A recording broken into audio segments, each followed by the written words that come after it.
Negligence, the unsleeping danger for the Christian. Excerpt from Elder Joseph the Hesychast, Struggles, Experiences, Teachings, by Elder Joseph of Vatopedi. Here, Elder Joseph of Vatopedi, a disciple of St. Joseph the Hesychast, is sharing the teachings of St. Joseph.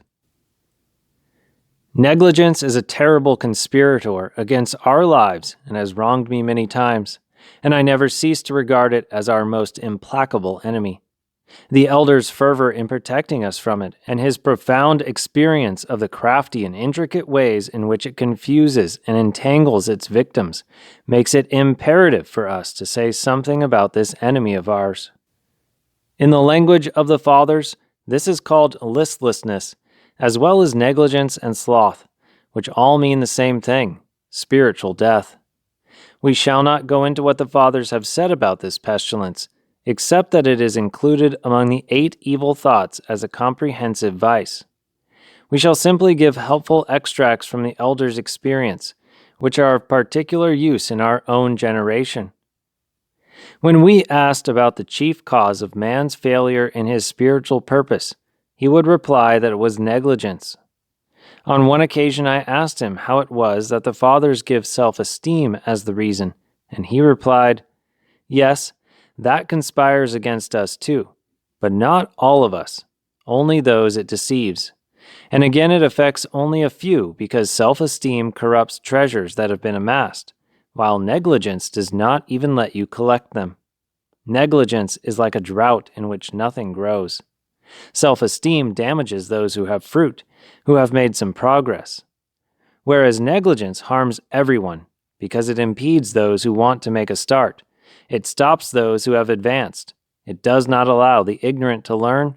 It prevents those who have gone astray from returning. It does not permit the fallen to get up. In general, negligence spells destruction for all those it holds captive." Using the pretext of physical needs and weariness from the struggle, this deceiver makes itself credible, and like a conductive material, listlessness transmits us and hands us over to self-love, the more general enemy. Only a courageous soul, grounded in faith and hope in God, can overthrow this conspiracy. Otherwise, it is difficult for someone inexperienced to escape from these nets. This is a great ordeal for those who live alone, and for everyone who avoids a regulated life, whereas it is unable to harm those who are under obedience and have tasks to perform. Listlessness begins with despondency and faint-heartedness and the prolonged withdrawal of grace. It starts off with the application of economy towards some supposed infirmity or weakness, and ends in total disbelief and shamelessness and ingratitude. For those who live alone as hesychasts, it starts from neglect of the rule and order of their lives, and grows, if not attended to in good time. But in those who live with others, it begins with idle talk and backbiting.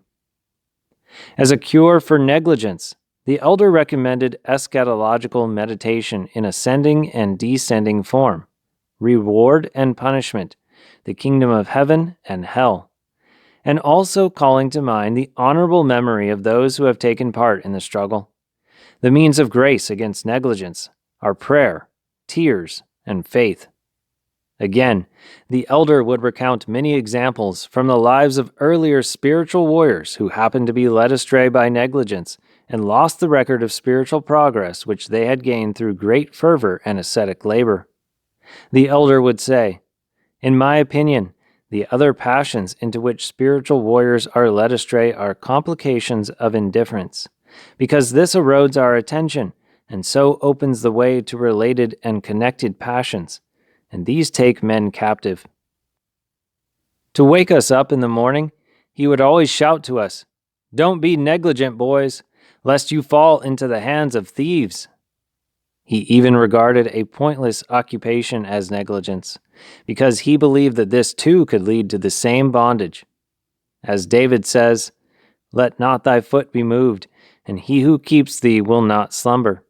And again, "If thy law had not been my meditation, I should have perished in my humiliation."